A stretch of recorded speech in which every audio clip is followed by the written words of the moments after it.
Toughest exam है India का, UPSC, उसकी 2.5 लाख की फीस को हम 7,500 में कर दिए।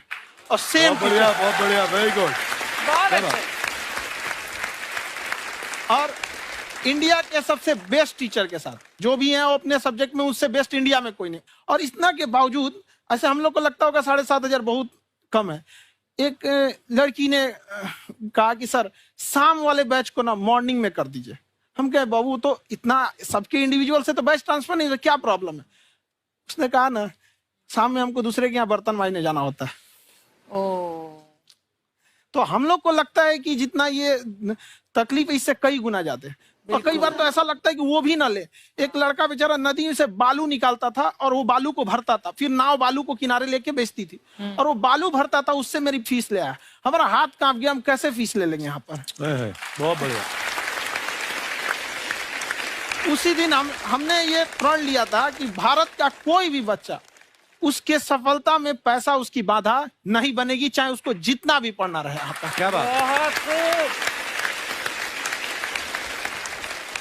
और अर्चना जी, मैं इनके बारे में एक बात, खान सर आपके बारे में मैं एक बात कहना चाहता हूँ। इनका जो स्टार्टअप है ये बूटस्ट्रैप्ड है। अच्छा, मैं साधारण भाषा में बता देता हूँ, ये सेल्फ फंडेड है।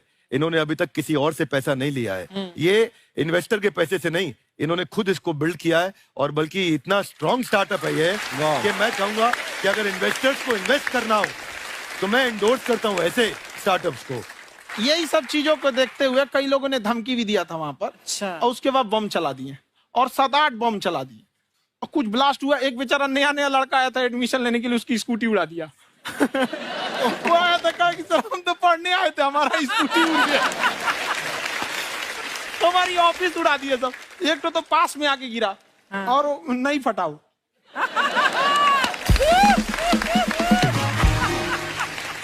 बाद में बहुत सारे लोग धमकियां दिए, लेकिन कहते हैं ना सूरज कितना भी तेज चमक ले समंदर नहीं सुखा सकता। वाह वाह वाह, क्या बात है। मैम एक्चुअली ये फीस कम करने का एक और रीजन है। 2.5 लाख 3 लाख की जो फीस में सब लोग पढ़ाई अफोर्ड नहीं कर पाते। इसलिए वो कुछ ही लोग अफोर्ड कर पाते हैं, तो उनका मेंटल लेवल तो बहुत ऊपर चला जाता है। लेकिन एक पूरे देश का मेंटल लेवल थोड़ा सा स्टेबल नहीं हो पाता। तो जब फीस कम रहेगी तो हर वो लड़का तैयारी करने के लिए आगे आएगा जिसका सपना है देश के लिए कुछ करने का। सीटें लिमिटेड हैं, उन्हें को मिलेगी, लेकिन जिन्हें नहीं मिलेगी उसे मिलेगा देश का एक जिम्मेदार नागरिक। तो इस देश को बदलना। क्या बात है। हम लोग विश्व गुरु कहे जाते थे, क्यों? क्योंकि दुनिया से लोग हमारे यहाँ पढ़ने आए थे। चाइना से ह्वेनसांग आया, फायान आया, आज कोई नहीं आता है। हम लोग का उद्देश्य एक समय आएगा जो फिर आएंगे यहाँ पढ़ने के लिए। क्या बात है। पर आप देखो अर्चना जी, सबसे ज्यादा आईपीएस आईएएस बिहार से निकलते हैं। आप देखो पढ़ाई लिखाई में पॉलिटिशियन बहुत बड़े बड़े निकले हैं। तो ऐसा नहीं है, हर जगह ऑप्शन भी नहीं है वहाँ पे, इंडस्ट्री नहीं है, खेती करेगा तो कोई खास वो नहीं रहे। ऑप्शन भी नहीं है, सही बात है। बिहार की मिट्टी में एक चीज है, जिद तो बहुत जबरदस्त है। कुछ भी नहीं रहेगा तो सब कुछ पाने का उसको जिद रहेगा, करके भी दिखा देगा। कर देंगे हम यहाँ पे। विवेक सर, आपके बारे में हमने सुना एक बार आप संन्यास लेने चले गए थे। कौन वापस लेके आया आपको? फिर कहाँ तक पहुंच गए थे आप? नहीं, मैं एमबीए की पढ़ाई के बाद मैं ये सोचा था कि अपना जीवन भगवान की सेवा में समर्पित कर दूं। अच्छा जी। बहुत साल मैं वृंदावन में रहा था और गुरुकुल में रहा था। अच्छा। और वहाँ सेवा करना, बहुत अच्छी शिक्षा मिली। मैं बोलता हूँ मेरी असली एमबीए वही थी, मोस्ट ब्यूटीफुल एसोसिएशन। और मैं वहाँ भगवत गीता पढ़ी, जहाँ मुझे गीता से लगाव हुआ। तो मेरे गुरुजी का आदेश था कि आप भगवत गीता को बिजनेस मैनेजमेंट के साथ जोड़ के देश दुनिया में बताओ। मेरे को लगा बड़ा मुश्किल काम है। मैंने बाद में देखा कि डॉक्टर स्टीफन कॉवी, जिनकी किताब है 7 habits of highly effective people, आप सबने पढ़ी होगी। उन्होंने बोला मैंने 7 हैबिट भगवत गीता से लिए। और हमारे देश के लोग ऐसे हैं जो मेरी किताब पढ़ते हैं, जो कि 3.5 मिलियन कॉपीज बिक चुकी हैं, और भारत में भगवत गीता नहीं पढ़ते। तो मुझे लगा कि मैं गीता विद मैनेजमेंट के ऊपर आकर के बातचीत करूं। मुझे लगा बहुत कठिन होगा, पर मेरे गुरुजी का आदेश था कि कठिनाई आपको तभी तक दिखेगी जब कठिनाई को देखोगे। तो एक छोटा उन्होंने मुझे बताया, पूछा कि इस कमरे में लाल रंग कितनी जगह है, देखो आप भी एक बार जरा देख के बताओ। 7-8 जगह लाल रंग दिख रहा है यहाँ पे आपको? 1 ये 2, वो लाल रंग टी शर्ट पे 3 4 5, ये लाल हो गया 6, उधर लाल हो गया 7, एप्पल लाल, बिल्कुल ठीक 7। पर जब आप लाल रंग ढूंढ रहे थे तो क्या आपको हरा रंग दिख रहा था? Yes no? नहीं। जब आप लाल रंग ढूंढ रहे थे तो क्या आपको काला रंग दिख रहा था? Yes no? नहीं। नो। जिंदगी भी ऐसी है, जो ढूंढोगे वही मिलेगा, बाकी कुछ नहीं मिलेगा। तो उन्होंने कहा कि आप इसी सोल्यूशन पे फोकस करो और गीता के मैसेज को पहुंचाओ। तो मैं बिजनेस मैनेजमेंट के प्रोग्राम्स कॉर्पोरेट्स में करने शुरू किए, क्योंकि गीता पहला मोटिवेशनल सेमिनार जो पृथ्वी के इतिहास में कपिल जी हुआ, वो कृष्ण ने दिया था। पहले मोटिवेशनल स्पीकर इस पृथ्वी के इतिहास के कृष्ण थे, जिन्होंने अर्जुन को रणभूमि में मोटिवेट किया था। बड़ी पेशेंस कृष्ण ने अपने लीडरशिप क्वालिटी से दिखाई, वो मुझसे मुझे बड़ा इंस्पायर किया, वो चर्चा ने इंस्पायर किया और डिस्कशन ने इंस्पायर किया। तो उस डिस्कशन को मैं आज भी लेके चलता हूं अपने साथ। खासकर हमने सुना है आप 5 स्टार में रुके थे कल और नीचे जाके वड़ा पाव खाने गए आप रेहड़ी पे। एक्चुअली क्या है ना कि वहां जो चीजें सीखने को मिलती है ना, खाली पेट और खाली जेब इंसान को जो सिखाते हैं वो किसी यूनिवर्सिटी कॉलेज में नहीं सिखाया जाता। और गरीबी बड़ा बेशरम चीज होती है। तो कहते हैं कि मौत भी तू जल्दी आया कर गरीब के घर में, कफन का पैसा भी खर्च होता है दवाइयां खरीदते खरीदते। हाय हाय हाय, क्या बात है। और खान सर की खासियत ये है कि जिसको तो पढ़ना है, जिसको एजुकेशन चाहिए, वो तो इनका वीडियो देखते हैं।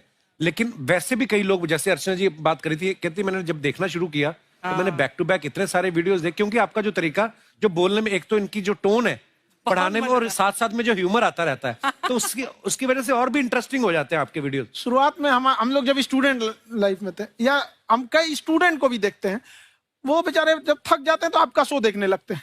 तो शुरू में हमको लगता था जब कि अरे यार हमारी पढ़ाई उसके लिए है, लेकिन पढ़ाई में थक जाता है, शो देख के नहीं थक जाता। तो हमने सोचा दोनों को मिक्स कर देते हैं। तो हमने उसको, और आज आपको पता नहीं हमने भी यही किया है। मिक्स करने। हमारे एजुकेशन सिस्टम में 2 कमी है, एक एजुकेशन की, दूसरा सिस्टम की। आप पटना से है ना? हाँ। हमें भी पटना पसंद है। बस कोई पटाने वाला चाहिए। नहीं, मजाक नहीं कर रहे हैं। आपका जो चैनल है, हम दिन में 10 बार आपके चैनल को सब्सक्राइब करते हैं। दिन में अरे हाँ, और बेल आइकन तो हम इतने जोर से दबाते हैं कि बाकी यूट्यूब वाले बाहर निकल के देखते हैं कि ये कौन है जिसने इनका चैनल इतना जोर से दबा दिया बेल आइकन। बुढ़िया, तो शर्म नहीं आती? आते ही फ्लर्ट शुरू कर दिया ना तूने। तो जाते हुए करते हैं क्या? विवेक जी नमस्ते। आपसे एक काम था, छोटा सा कर देंगे आप? ये क्यों करेंगे? नहीं, गुरुजी हमेशा अपने वीडियो में कहते हैं कि विवेक से काम लो, विवेक से काम लो। विवेक मतलब दिमाग से काम लो आप। हाँ, तो विवेक जी अपने दिमाग से ही काम लेंगे। बहुत दिमाग है उनके पास। ये देखिए, जो आदमी, आपको मैं बताइए, जो आदमी बिना फिल्म किए कपिल शर्मा शो में आ गया, कितना दिमाग होगा उसके पास। लेकिन एक बात है जिसकी वजह से हम आप तीनों से नाराज हैं। क्यों? क्या बात? हर चीज में मोटिवेट मोटिवेट मोटिवेट क्या होता है? सच कह रहा है, जब भी ये शब्द सुनते हैं हमें लगता है कोई हमें चिढ़ा रहा है। मोटिवेट बदल दीजिए ना, खाली मोटिवेट बोलना ही क्यों जरूरी है? कुछ और कीजिए। रोटी वेट, छोटी वेट, पतली वेट, कुछ भी बोलिए, मोटिवेट हटाइए। तो गुड़िया, तू भी एक्सरसाइज किया कर ना, देख डॉक्टर साहब ने कितना वजन कम किया है, तू भी कर ले। ठीक है, फिर मोटिवेट से ही चला लेंगे। लेकिन मोटिवेशन कोई बुरा बात नहीं है। हमारे दादाजी भी वैसे बहुत मोटिवेट करते थे। हाँ, एक बार तो तालाब में डूब रहे थे हमारे दादाजी। हमारे पास रस्सी भी था, ट्यूब भी था, फिर भी हम अपने दादाजी को बचा नहीं पाए। क्यों? क्योंकि हमने उनकी ओर तिनका फेंका ना, वही कहते थे डूबते को तिनका का सहारा काफी। नहीं लगा सहारा, दादाजी बुड़बुड़ बुड़बुड़ बुड़बुड़